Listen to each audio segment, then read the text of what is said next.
سچائی کی تلاش میں ہر سہولت ہر معاشرے میں ہونے کے باوجود وہ سچائی کی تلاش میں جنگلوں میں چلا جاتا ہے۔ تو اس کردار کے حوالے سے انہوں نے بات کی ہے۔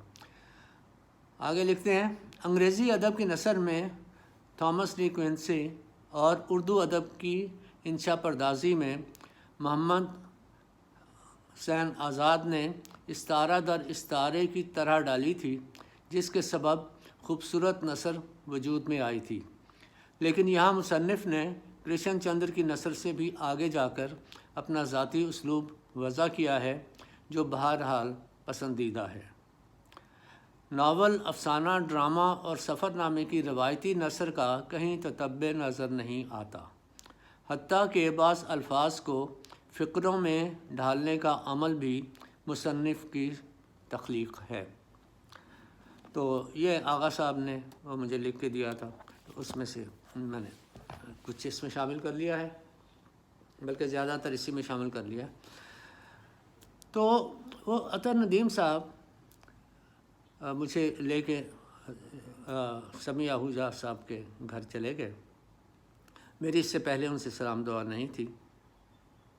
بہرحال بڑے احتراماً میں ان سے ملا، انہوں نے کھانے پینے کا خاص اہتمام کیا تھا، لیکن اس میں ظاہرہ جاتے نہیں ہو جانا تھا، وقت پہ ہم لوگ چلے گئے۔ تو گفتگو ہونا شروع ہو گئی اس ناول کے حوالے سے، اور اس سے پہلے عطر ندیم صاحب میرا ناول انہیں دے چکے ہوئے تھے پڑھنے کے لیے، تاکہ ڈیو ڈیٹ پر جب بات چیت ہو تو انہوں نے اسے پڑھ رکھا ہو۔ اب انہوں نے، یعنی میں اس کافی طویل ملاقات تھی، تو جو مجھے زیادہ امپورٹنٹ باتیں لگیں اس وقت وہ میں آپ کو بتا دیتا ہوں۔ تو انہوں نے ایک بات کہی، میرے لیے سمجھنا اسے آسان نہیں تھا۔ کہتے ہیں کہ یہ نہ جانے آپ کو خراب کرنے کی کوشش کیوں کی گئی ہے اتنی تعریف کر کے، یہ ناجائز تعریف ہے۔ اتنی تعریف جو ہے وہ اتنا اچھا آپ لکھنے والے ہیں، لیکن اس میں اس کے خیالات ہیں جو وہ ان کے باوجود، یعنی اس طرح کی کہانی کے باوجود اس طرح کے تاثرات دینا جو ہے، یہ ایسے ہی ہے جیسے ایک اچھے خاصے رائٹر کو دوسری لائن پہ، غلط لائن پہ ڈالنے کی وہ کوشش کی جا رہی ہے۔ تو اینی ویز میں نے کہا کہ ٹھیک ہے سر، اور بتائیں کچھ۔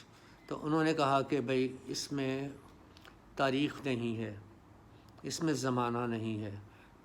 تو میں نے کہا زمانہ تو، کہتے ہیں ہاں وہ ٹھیک ہے، زمانہ ہو جاتا ہے مینیج، لیکن اس میں تاریخ نہیں ہے، اس میں کچھ ایسا نہیں لگتا کہ کوئی واقعات ہو رہے ہیں زمانے کے حوالے سے ایک تاریخی۔ میں نے کہا تو تاریخ امپورٹنٹ ہے؟ کہنے لگے ہاں تاریخ بہت امپورٹنٹ ہے۔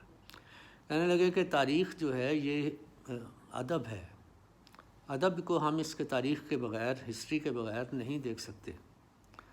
تو میں نے کہا ٹھیک ہے، تو ہسٹری جو ہے یہ امپورٹنٹ ہے، اوکے، لیکن ادب میں ہسٹری آ جانی چاہیے، I do agree with it. تو یہاں پہ میں نے کہانی کے حوالے سے اس میں اتنا زیادہ فوکس نہیں کیا کہ، تو کہتے ہیں نہیں تاریخ ہونا بہت ضروری ہے، کیونکہ ناول جو ہے یہ ادب جو ہے وہ تاریخ ہے، ناول خاص طور پہ تاریخ ہے۔ ایک کچھ ناولوں کا انہوں نے مثال بھی دی، ایگزامپل بھی دی۔ تو میں نے کہا کہ ناول تاریخ ہے، یہ میں سمجھ لوں، اس بات کو یوں سمجھ جاؤں کہ ناول تاریخ ہے۔ کہنے لگے ہاں بالکل ناول تاریخ ہے۔ میں نے کہا تو اس کو پھر ہمیں وائس ورثہ یہ بھی سمجھ لینا چاہیے کہ تاریخ ناول ہے، ناول تو فکشن ہے، اور فکشن آپ کہہ رہے ہیں کہ یا ناول فکشن یہ تاریخ ہے۔ تو جب یہ دونوں تاریخ ہیں تو پھر اس کا مطلب ہے تاریخ فکشن ہے۔ تو یہ بات میری سمجھ میں نہیں آتی اس طرح کلیئر ہو کے۔